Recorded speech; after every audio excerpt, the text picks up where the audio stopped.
No, when you're dead, is that the end of life? Yes. And how do you know that? Well, how do you know it's not? I'm asking you, how do you know that? I accept that. No, it's not accepting. How are you certain that's the truth?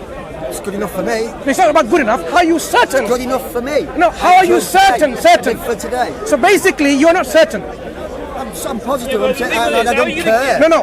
Look. That's what I'm saying is, you don't care is your belief system. Yeah. But that may not be the truth. I'm an anarchist. But that may not be the truth, though. The truth is something independent of your whether you like it or not. That tree can exist independent of whether you like it or not. I agree. Good. So the hereafter, And that heaven and hell, like me. heaven and hell will it is go to heaven? independent of what you like or not. So if you find yourself that once you die, that's not the end of it, you'll be too late, mate. Too late for what? Too late to say, oh, I haven't done what I'm supposed to do. Which was? Okay, what is the Not be purpose? gay. Okay, what is the purpose of your life? My country is the world. My religion is to do good. How's that? What is the Thomas purpose? Paine, English philosopher. No, what is How's the that? purpose of your life? Just told you. I'll And follow him. who decided that purpose for you? Free will. No. If I say my purpose is to be nice to everyone, and somebody says my purpose is to kill everyone because I don't like people because of what happened to me, people can make up their purposes, but it's not a purpose that has been made by the one who created you. So you're talking predestination. So who created you and the universe? You're talking predestination. No, I'm asking you, simple, who created you and the universe? The Big Bang. Who knows? Who cares? It's not about who cares, who created it? Well, which God do you want me to choose? No, you have to be certain. Well, which God? It's not about which God. You cannot claim who cares, because who cares is actually being arrogant enough to say, I don't really want to know the answer. Who cares is being arrogant and stubborn at the same time saying, I'm not interested in the answer. But if you are created for a purpose and you don't fulfill that purpose, when you confront yourself in reality after your death, you will have nothing to justify your belief. And how about Neolithic You'll be in a man? mess. How about Neolithic man? No, you'll be in a mess. Were they Muslims? Wait, slow down. Slow down. 350,000 years. Wait. Must have been like Homo erectus before that. Look. We were, So now you are now coming up with some support from these evolutionary models, right? That's what you're saying. Where did matter come from? Who created matter? Matter cannot create by itself. Imagine matter created by itself when it was nothing. While it was nothing, it created itself. It makes no sense. You are an intelligent person, and you should very well know that something cannot create itself while it was nothing. So this matter that is all around giving you pleasures, where did it come from? We say it was created, originated by a creator for a purpose. We just need to use our mind, our intellect, and our common sense, which seek said. common sense. Correct. Men, will they all be in heaven then? Hang Even on. though that was These Neolithic men, what do you know about them? How do you know about them? Well, fossils. No. What you have is remains of certain teeth or a bone here and bone there. So you don't believe in dinosaurs, basically? Dinosaurs didn't walk the earth. Slow down. Dinosaurs or any other creation, these are creations of God. Human beings, in whatever form they were, in your belief in early system, creations of God. Every creation, God has created for a purpose. Human beings specifically, with the intellect and intelligence and rationality, to make the distinction between right and wrong and truth and falsehood, has been created with a specific purpose to worship God, thank God, glorifying God, and acknowledge Him. And when was that created? When did that happen? Hundreds and thousands of years ago, perhaps. So why doesn't Islam go right back then? No, Islam was there with the first man. To the cavemen and so on. No, you're again getting it caveman. Caveman? Yeah. How do you know what cavemen did? You have to have some remnants of their well, we see intellectual. Good. So that means even if you have an individual which you think is like a caveman, they had the capacity to express themselves, meaning what? They had the intellect. If they had the intellect, they would have the guidance from God to worship God. Simple. Do you think Islam was there from the first man? Islam was there with the first man.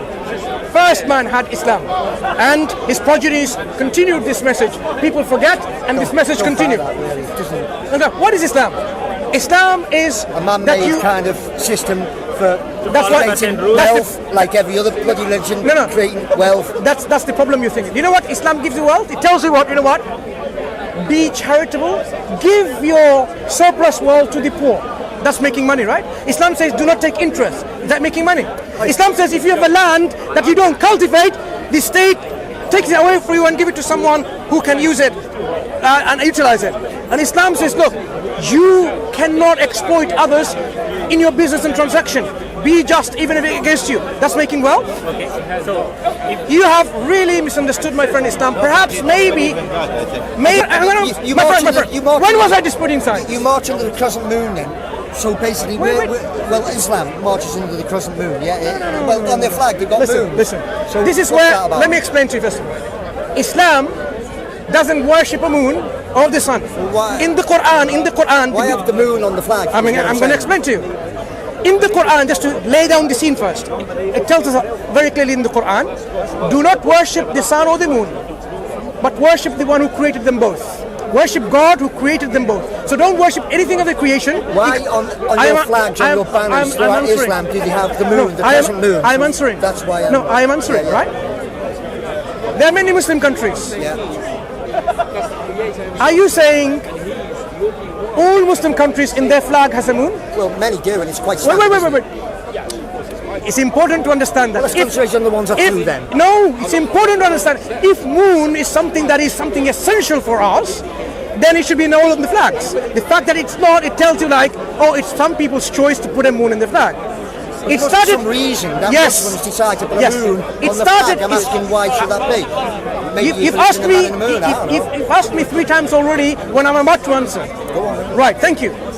It started with when, in early times, when Islam was expanding. The way when it's opening up new lands, so it didn't just destroy the places of worship as it opened the lands. For example, say Islam went to Egypt, and there were a lot of Coptic Christians. Did it just go and demolish all churches? No. What did the churches have? The churches had a cross, a crucifix. Okay? So how do you not demolish a building, but still make it a place of worship for the Muslims, but identify that it's not a church? You remove this cross and put something symbolic that they know that it is not a Christian place of worship. So Why not a star? Why not a rainbow? Why not? look, Why a moon? I am telling you, I know it's been patient enough. We go by our monthly calendars, by the lunar calendar. You know, England here, or everywhere in the world, they follow the Gregorian calendar, okay, which is based on the sun, movement of the sun, isn't it? The solar calendar. Islamic months, the system of counting months and days and years, is based on a lunar calendar. So they took the symbol of the moon to say, okay, this is the symbol that we're going to use when we go put places of our worship, so people know that this is an Islamic place of worship. They could have put a symbol of anything. You know what? Imagine they put a symbol of a heart. That would,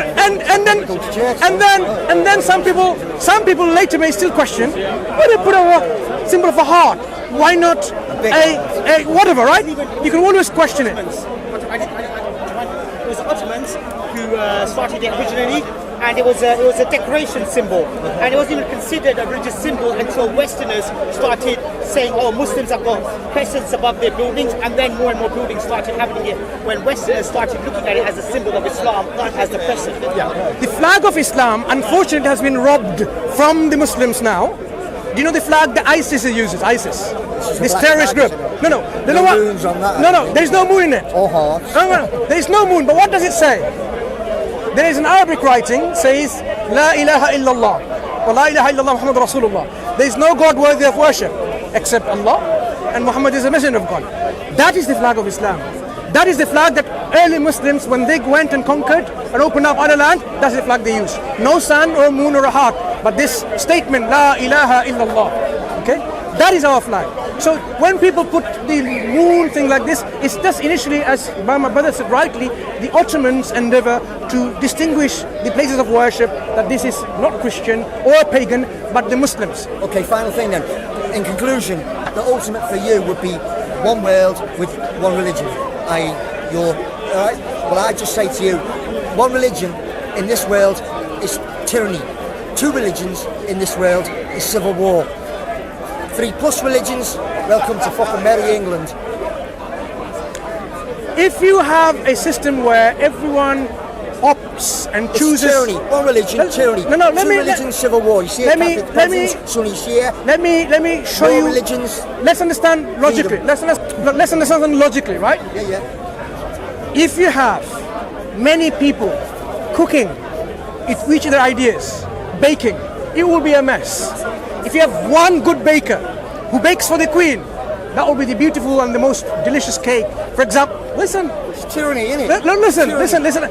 In terms of which works better, we are talking about governance of systems which encompasses our private life and our public life, how we interact with other people, how we see people who are gay, for example. I love the diversity. Look. End up where you are. I prefer the Let's diversity, understand that. you know. You have to have a system where it incorporates every people with their different mentalities. It has to cater for all of them.